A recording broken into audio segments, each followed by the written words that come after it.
का भौजी आजकल भाव ना मिलत तक खेला चल रहा है। ए चुप रहिए, हमारा दिल जल रहा है। अरे का भले भौजी काहे का बात बटे? का बताई देवर बबुआ। भौजी खेला लू कवन खेला रतिया,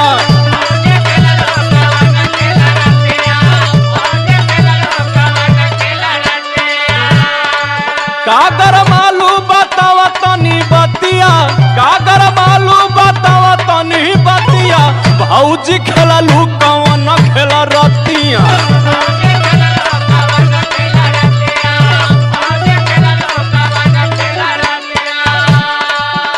का बताई देवर बबुआ।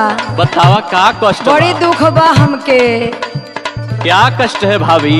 ई हमके दारू का कष्ट बा। दारू? ई हम चाहतनी कि बिहार में दारू बंद हो गईल बा, तो यूपी में भी दारू बंद हो जाओ। तनी हमारा दुख सुनी। बोली बोली भौजी। हमके मिलल बलम दारू बजवा,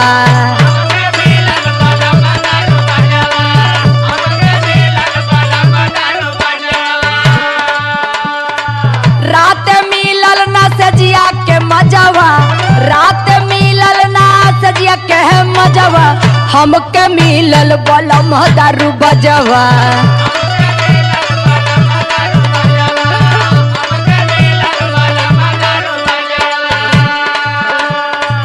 ना ना ना भौजी तू हमके बहकावत हूँ।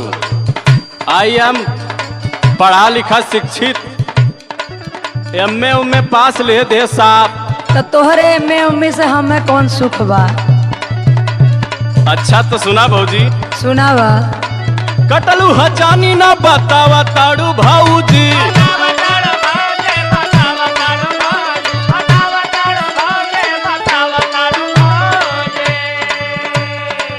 देवरा के खाली बहकावा ताड़ू भौजी।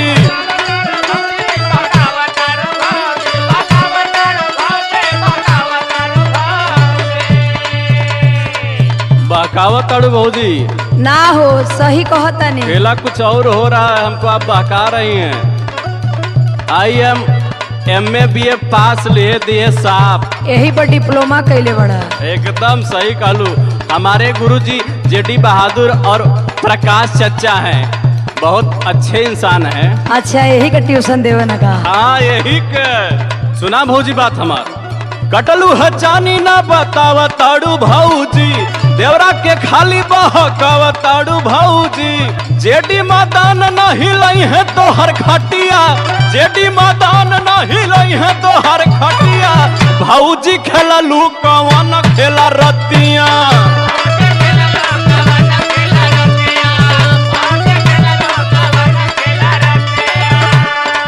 कागर मालू बतावा तनी बतिया, कागर मालू बतावा तनी बतिया। भौजी खेला लू कवन खेला रतिया।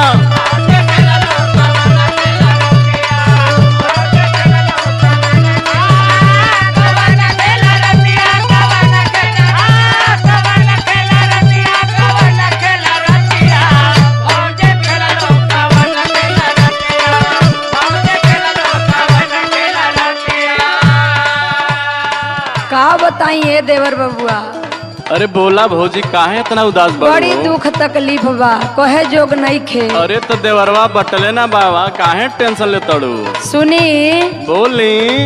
राती के पी के बोल मोयल झूलते,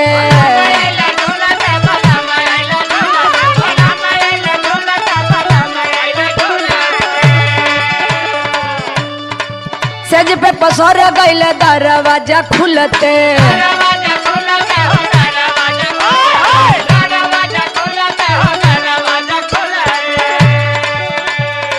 राती के पी के बल मोयल झूलते, सज पे पसर गईल दरवाजा खुलते।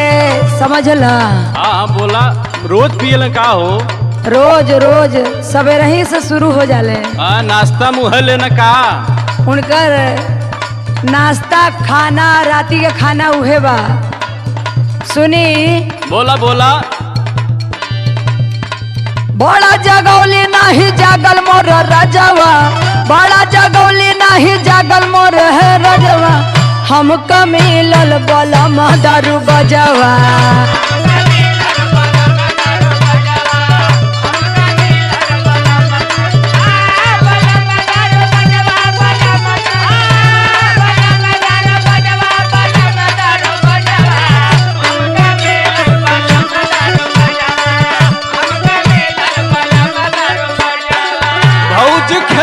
कवन खेला रतिया हमके मिलल बलम दारू बजवा भौजी खेललू कवन खेला रतिया हमके मिलल बलम दारू बजवा भौजी खेललू कवन खेला रतिया हमके मिलल बलम दारू बजवा।